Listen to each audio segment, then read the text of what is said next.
Hello, welcome to this session on behalf of Google. It is the Google News Initiative Digital Growth Programme.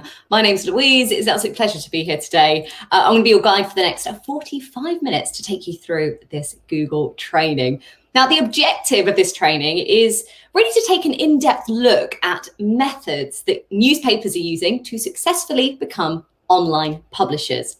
Now, each session that is run through the Google News Initiative Digital Growth Programme, it does cover a different element of any news business that they should take notice of, things to consider, from things to be done before launch to shaping the value proposition, pricing, acquisition, churn, just to name a few. So each lesson and each session, we're going to break it down to three key topics, the so what, the focus, and then the what now. So the aim of this is to really give clear, actionable instructions to help you and your news publication become a commercial success online. Now, you will see directly below this stream, below this video, there is a question and answers, a chat box down there. Please feel free to pop your name, publication, where you are watching from in the world. Would love to hear from you. Also, my colleague Elizabetta is there. She is going to be moderating that chat box, that question and answer section. So if you do have anything that you need answering, put it in there and Elizabetta will get straight back to you with the answer. Now, this session will run for about 35 minutes, and then we're going to have time at the end for some questions and answers as well. So if there's anything that pops up during the session, put it in the chat box. Elizabetta will get back to you, or you can save it till the end, and then we will both respond to those questions. Great. So today's session is all about optimizing ads and optimizing ad revenue. Now, this is part of the wider training sessions from the GNI Digital Growth Programme. And you can see there, we are sitting in the pink section. It is the fourth category under advertising revenue. Now, if you were with us earlier this morning, we did have a look at establishing your advertising strategy. Now it's all about optimizing your ad revenue. And you can see there are lots of other sessions available too. Everything from business strategy, audience development, data management, and reader revenue. So make sure we will share a link later on in the session about where you can sign up for any of the other sessions and watch any of the previous ones that have been done. So if there's anything that catches your eye, make a note of it and we'll make sure that you get that information. Now, we really want you to get the most out of this training. We want to show and help show you the variety of options that are available to you. However, it is really important for us to say that these are just options. Now, the world of digital publishing online is really complex, and each and every business has different challenges, different audiences, and a varying amount of resources available to them. So what we're going to do is show you case studies, actions, further resources available through Google. But please remember that all of these are just suggestions. What actions and the next steps that you decide to take are going to be different based on your needs, your aims, and your experience. So with that in mind then, let's talk about optimizing ad revenue. So why does this matter? Why does ad optimization matter? Well, the truth is, this could be a month-long course to itself. But before we jump into this, there is one underlying principle that we want to say. Publishers are missing out on 79% of their monetization potential. 79%. Yep, you read it right. Online domains that sell their ad space for a living attain as little as 21% of their monetizing potential. So the average blog, an ad-packed website, is losing 79% of that potential revenue from displaying third-party ads. So what we need to do is really, really look at how we can swap that round and actually try and get as close to 100% as possible. So what are we going to be looking at then? Already mentioned that everyone is going to be at different stages of their advertising process and their advertising maturity. So in this lesson, in this session, we're going to be focusing on three key elements. Regardless of your level, these are core practices which may be helpful to consider no matter where you are on your ad optimization journey. So first, we're going to be looking at your current ad stack and discuss ways in which it could be optimized. Then we'll look at viewability, So this metric is really helpful when determining the success of ads and ensuring that you're getting the right views. And finally, then we'll discuss a selection of tips and techniques, some of which you might already be doing, some which you might not be, some might be brand new to you, but all of which can help drive the results of your programmatic advertising strategy. So let's look then at ad inventory optimization, our first topic of the session. So despite efforts made to cover all of the bases, sometimes publishers experience a sudden dip, an unexpected deduction or stoppage in revenue. And the first thing to remember is this is to be expected. This can happen and does happen. So in spite of these fluctuations, there really are effective ways that you can optimize your website for earning maximum yield and overall ad compliance for your website's visitors and potentially minimize these fluctuations. So if it is happening, don't panic. There are things we can do about it. So let's look at some of the reasons why publishers' revenues are effective and ways you can try and mitigate this. So first off there, you can see that actually ad revenue fluctuation can change with the seasons. So this here, it's really important this is from Monetize More. There's a bit of research done by them, but you can see in quarter 1, 2, 3, and 4, actually how that does completely shift. So really keep in mind the time of year. And this column, it does just chart it. It's a general explanation. It's certainly not an accurate guide there, but it's a general explanation just to show you that spending during quarter 1 to quarter 4. So keep in mind as well that for certain niches, this might differ depending on what's relevant. In the summer, if it's a summer you get the gist. So it definitely is worth considering seasonal influences that might be involved in that fluctuation. So next up then, we want to look at more ads, bigger size ads. Does it equal more revenue?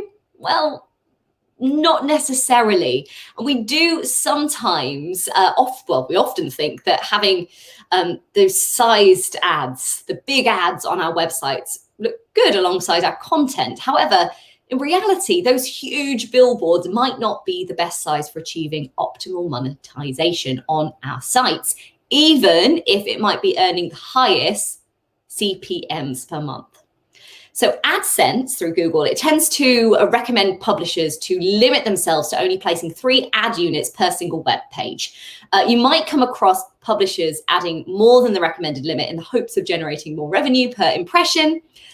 Populating a website with too many ads could have a negative consequence on the user experience, which is what we need to focus on. And if it does affect the user experience, it can potentially affect the following key metrics on the website. So you can see there, bounce rate, the EPM, so the effective cost per milli, and the RPM, which is the revenue page per milli. So definitely worth considering and getting some advice from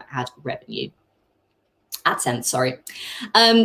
Next up is about choosing the most effective ad size. We spoke about actually putting the bigger ones on, not always the best option. So what is the most effective ad formats and the most profitable ad side for your website? Well, unfortunately, the reality is there is no one right answer. It is going to be slightly different for different publishers, but a really good place to start and a good starting point would absolutely be to determine the most appropriate ad slot location on your pages, as well as defining which ad slots to sell at a premium rate and which can be considered secondary units available for lower market prices. Another way of testing this is the A/B testing ad units, and it is recommended actually that publishers experiment with a variety of ad unit sizes. It's just the way you can tell which one works better. And alongside this, as well as checking various demand sources to help better understand which ad size in which location will yield the highest return. So have a bit of a play around with it. And, A/B testing is a great way to do this. You can uncover valuable conclusions about the behavior of your ad units through data sourced through this experiment, rather than just relying solely on intuition or making better business decisions about the ad units for revenue optimization. So it really is one of the most effective ways to judge the value of an ad unit. So A/B testing, worth considering if you're trying to find out what works best. So a bit of a question for you. Something to take away, something to consider as we work through this session. What new optimization opportunities could you explore? So let's talk about some of these. So just a little bit of an introduction here to opportunities and experiments inside the Google Ad Manager. So what are they? So first off, these opportunities, they are customized to your account. So it can be different for everyone. And they're weekly suggestions on how you might earn more revenue, such as unblocking a general category or adding a new ad format. So you can view the projected revenue impact and decide whether to implement the suggestion change.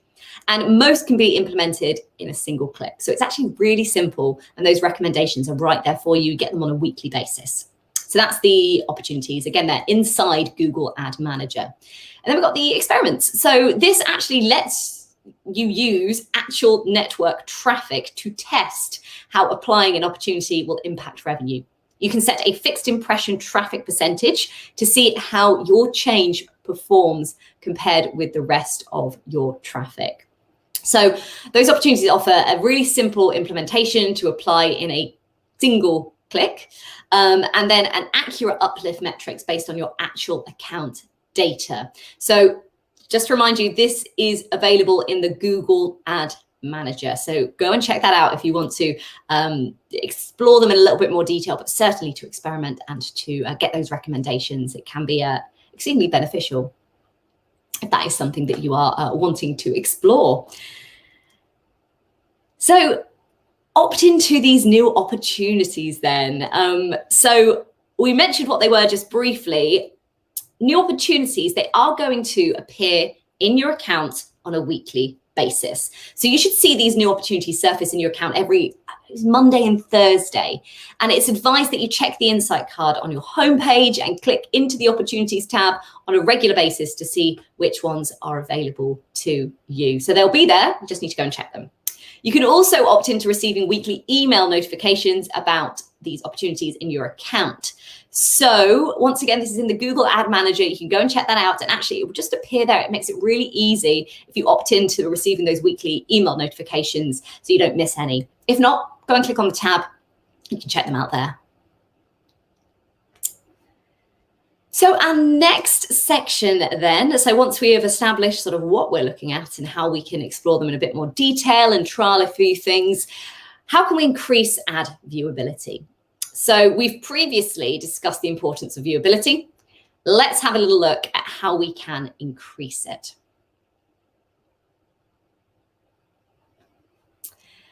So increasing ad viewability then.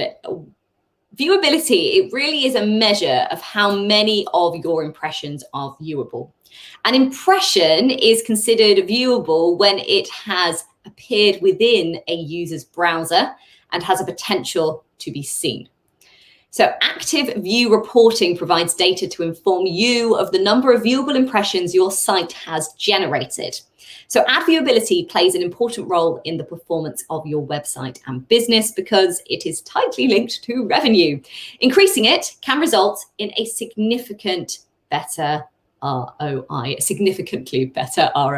return on investment there. So for publishers, viewability has always remained a hot topic. I'm sure we have all spoken about it over the years. A low viewability rating shows, it sort of suggests the need to reassess and adapt ad positions. So if it is a low viewability rate, might be worth considering and reassessing those ad positions. So let's discuss some practices that can help publishers better enhance ad viewability and increase revenue. So let's look then at how we can improve your viewability and grow your revenue. Mentioned it already, just a reminder, viewability can increase your revenue and advertisers can see your viewability rates for individual ad units and make bidding decisions based on these rates. And if you were in our previous session, then we delved into that in a lot of detail. If not, you can go back and watch the session, which we'll share a link a little bit later if you want to look at ad units and the rates on these. So currently there is an increased demand for viewable impressions, and publishers with higher viewability rates will see more demand for their inventory.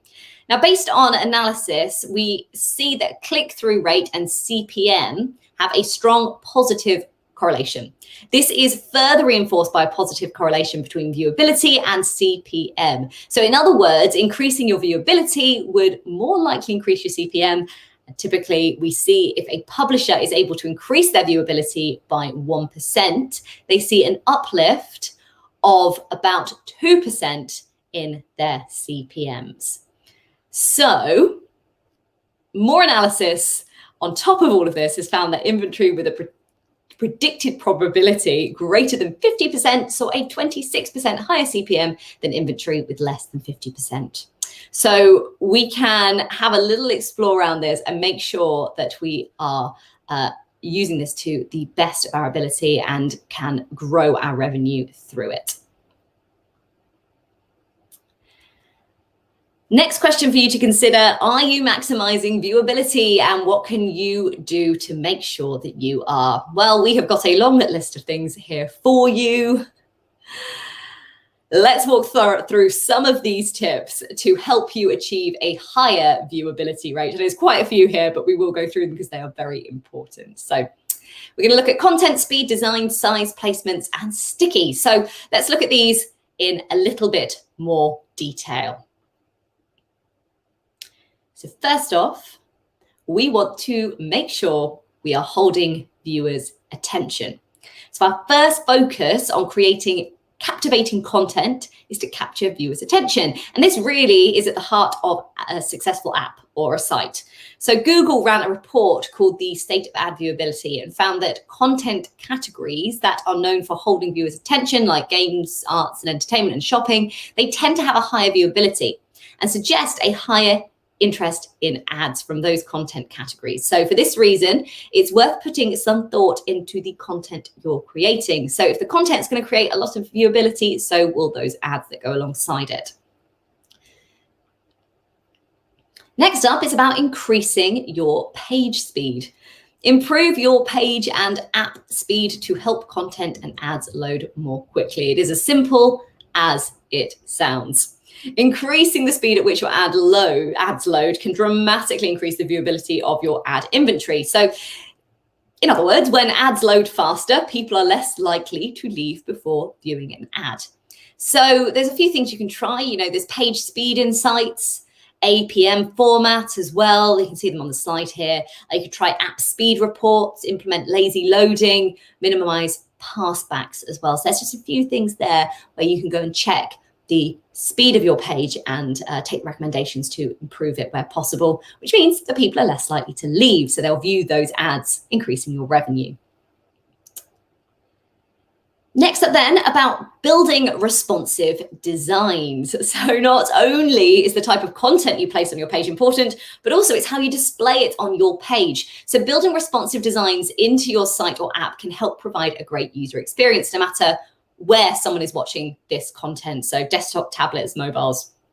As people spend more time on their mobiles, it really is important to optimize for the mobile format. Don't forget about mobile. A lot of traffic comes from mobile. People being out and about on their commute, even at home when they're sitting on the sofa. Hold my hands up and say I'm guilty for that one. Instead of getting my laptop out, we can just do it on our phone. So make sure that your website is user-friendly for a mobile format. A recent report actually run by Google revealed that ad viewability is significantly higher on mobile and tablets than on desktop. So I definitely would fall into that category. And make sure that you are using the right ad size. And we've mentioned this a little bit already, but it really is recommended that your ad sizes that have a higher viewability rates.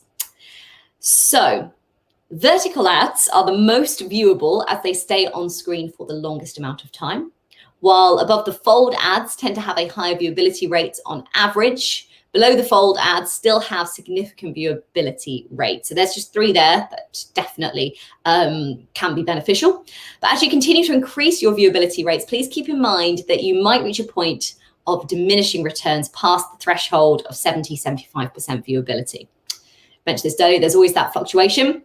But going past this 70-75% viewability, it really can be triggered by pages that have multiple high viewability units on the same page because the user can only click on one. Or in some cases, actually, like photo pages, the user may see an ad but not click on it as they are engaging in other activities on the page. So definitely worth bearing that in mind if we're heading up to that 70-75% viewability, making sure that it is still relevant what we're seeing. Next up, about placing ads where viewers are looking. Sounds simple, doesn't it? Sounds like common sense, but it really is important to place an ad where they have the highest opportunity to be seen. So take time to understand your user behavior to identify where viewers spend their time on your site and place ads in those sections. So for example, the most viewable ad position is typically right above the fold and not at the top of the page. Now, that doesn't mean that you should rule out below the fold ads as well. So 47% of display ads are viewable below the fold. So consider identifying where viewers are spending their time on certain pages and placing ad units in those locations. So to test this, you can also try moving ad units higher on your website and app to understand if the viewability rate changes. So you can always go to Google Ad Manager for a bit of support on that. But just like the A/B testing, definitely worth changing it up, seeing what works best for you, doing your own research into it, see if it makes some changes. Using sticky ads and anchor ads. Now, using sticky ads and anchor ads can help improve your viewability for your web and mobile inventory. So sticky ads, they're the ones that stick on the right rail of your page and don't move out of view, even as the user scrolls. These are ads on the web inventory, and they absolutely can boost viewability. I'll be honest, they're probably the ones I click on the most. Normally, I'll be honest, again, it's probably for shoes, which we shouldn't be doing, but hey-ho. So they're great. They really are great because they scroll with you. Anchor ads as well, they have the same functionality as sticky ads, but stay on the bottom of your page rather than the side. And this is recommended you use these type of ones, the anchor ads, on your mobile inventory. Now, it's important to ensure that your sticky ads don't block your content. Really important for that, because it absolutely could disengage with your users, but also it could violate the better ad standard. So test this out through the A/B tests. You can test sticky and anchor ad unit performance before implementing it across your site. So make sure not only that it doesn't cover your content to discourage your users and your readers, but also making sure that you don't violate the better ad standards. Okay, so we do have a little bit of an activity now which can help you with this, and it can help optimize your viewability by aiming for a viewability rate of 70% or more for your top performing ad unit. So some practices then to help you get there. Reduce page length. One fold means less scrolling, more viewability ads. If you've got longer form content, you can enable infinite scroll. Then focus on your position. The most viewable position for an ad is right above the fold. So try to have at least one ad unit there. Use the right size ads as well. Most viewable ad sizes are the vertical sized ones. So that's 160 by 600. Create content that holds a user attention so they stay on your page longer. View the ads more. And increase page speed. Sites that load faster have higher viewability. Also doesn't discourage users from staying. And Google Mobile's Web Speed Toolkit can absolutely help you with your test site speed. So if you want to go and check that out, that's Google's Mobile Web Speed Toolkit. So if you just pop that on, you'll be able to have a little look and check it out and see where you fit within that. Okay, last topic then before we open things up to questions is all about recovering lost revenue from users with ad blockers. So first off, what are ad blockers? Well, ad blockers, sometimes known as content blockers, it's a software program that prevents ads from showing on a website. Ad blockers are typically browser add-ons and are available for Chrome, Firefox, Safari, Internet Explorer, lots and lots of different user sections there when you're opening up the web onto the internet. So make sure that you've checked to see what ad blockers are around. So what's the problem with it then, really? Well, according to research, around 30% of all internet users now are using ad blockers, which of course can be problematic for publishers trying to get a maximum return for their content. Goes without saying, if they're not seeing those ads because they're blocking them, then you are not going to get that revenue. However, there is a glimmer of hope, which is what we like to see. So 50% of users have allowed ads to show on at least one site, and 54% of users do not know what the term whitelist means. So this is through research with Google. If you want to explore that more, the Elisabetta can share that link in the chat with you.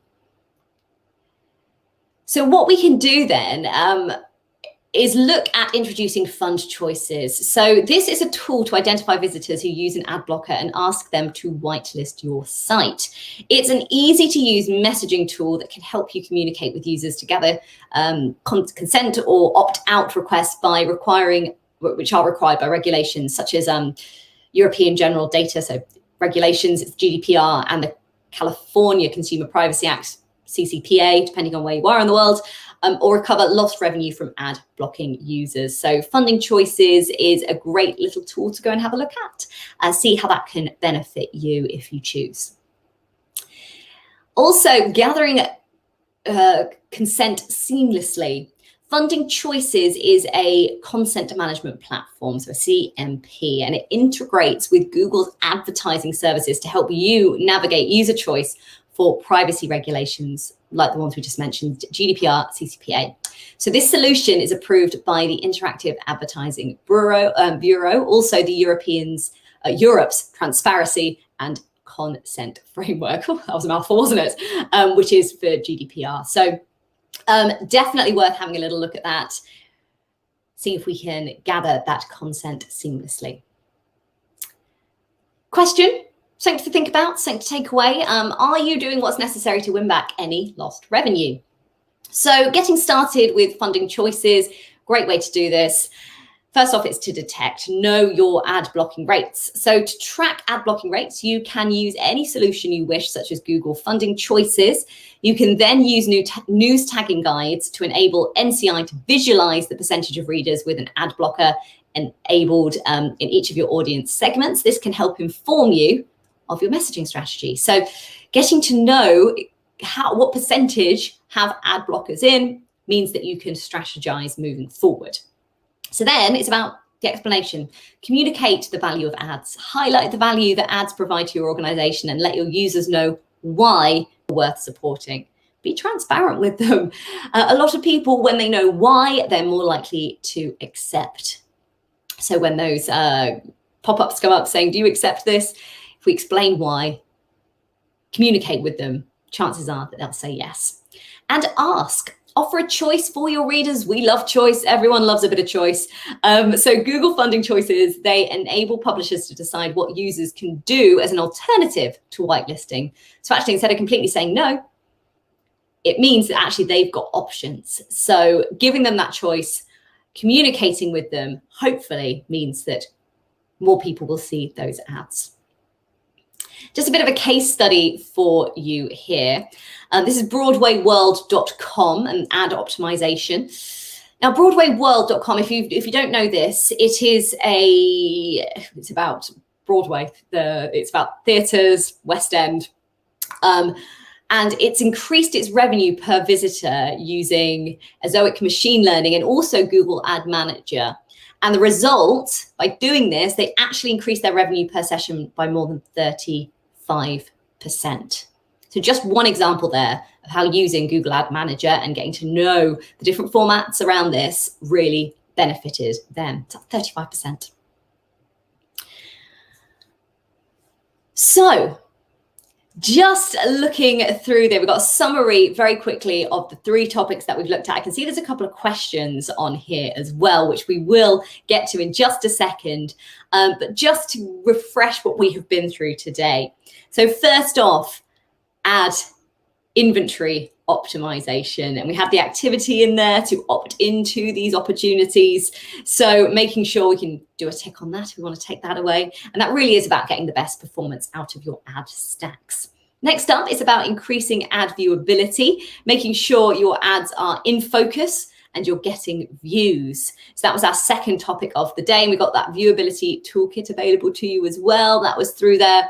And finally, that lost revenue, recovering lost revenue, finding out actually who's using those ad blockers, what we can do about it, creating options, being transparent with our readers as well, engaging them with the conversation before they make that decision.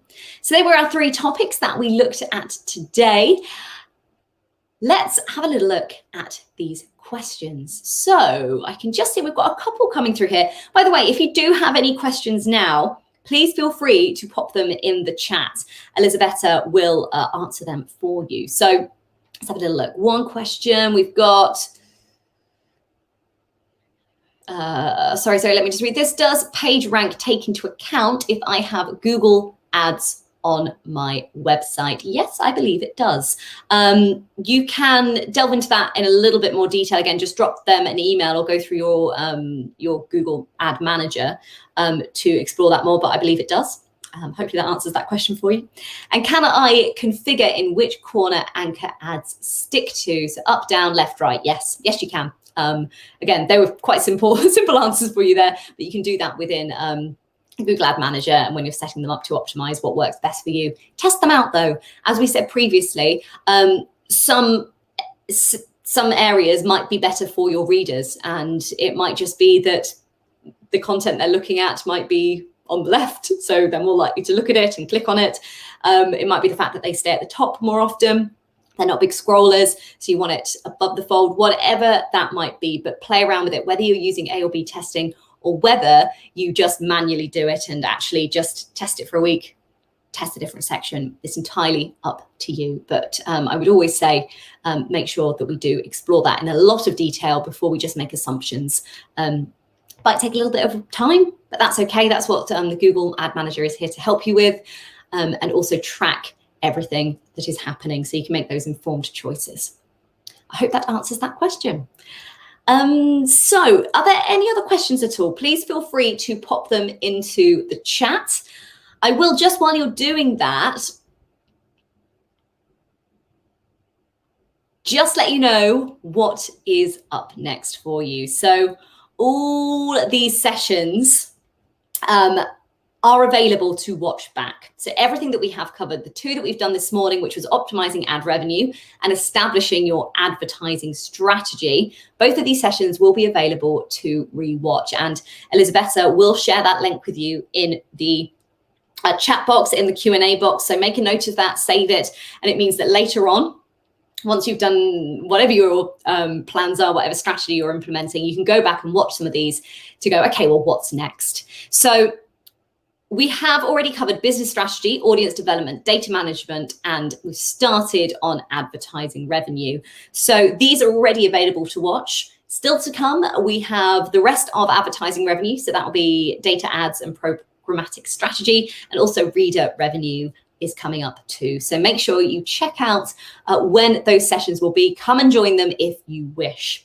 But you can watch those previous ones on the link that Elisabetta will share with you. And just to let you know, just a couple of ones that actually can be really great alongside what we have been looking at today. Under the audience development, creating content for digital. So at the start of this session, we spoke about actually by making your content exceedingly relevant to your viewers means that they'll stay on longer. That's a great way of doing it. So that session delves into that in a bit more detail. So creating content for digital. Under the reader revenue section, which is still to come, so you can come and join those sessions, we've got the reader revenue models. So that's all about looking at reader revenue options, paywall options as well, communicating your why. So that can be really great if we're considering a hybrid option of whether we're using ads or pay to view. And finally then, alternative income streams as well. So if ad revenue, if there's lots of people using ad blockers, then maybe we're thinking, well, how else can I earn income? What other income streams can I have? So that will look at different income opportunities and revenue flow for you. So keep an eye out for those three. They're really great to follow up from this session.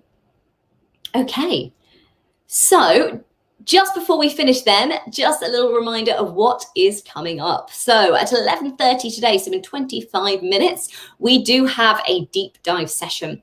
And what that is essentially like a roundtable where we're going to delve into any further questions that you might have, or if you want to talk, it's mainly to talk to your peers, talk to people who are going through similar or maybe a slightly different point in their journey to you, learn from your experiences, learn how things have worked, what potentially didn't, share ideas. So that will be coming up at 11:30 today. Elizabeth will share that link in the chat with you. That'll be 11:30 till 12:30. So come back. Always a pleasure to be there. Both myself and Elizabeth will be there to answer any questions. And also if it's anything that's slightly beyond today's sessions, we can direct you to where you need to go and ask those questions too. And finally then, feedback. Now your feedback is so important to us. It's how we can evolve, improve our support as well. So please, if you get 2 minutes today, it's a really simple form. If you wouldn't mind filling in the form, the link is going into that chat. And it just means that moving forward, we can make sure these are as tailored to you and your needs as possible. And then the third, I didn't mention it, the labs. There is more training available via the GNI Digital Growth Lab. So that's just not the digital growth program that we're on today. And everything that we've looked at, there is additional learning as well that could be relevant to your publications. So make sure you go and check that out. So just before we finish, are there any other questions? It doesn't look like there is. Well, in which case, I will thank you then so much for joining me today. It's been an absolute pleasure.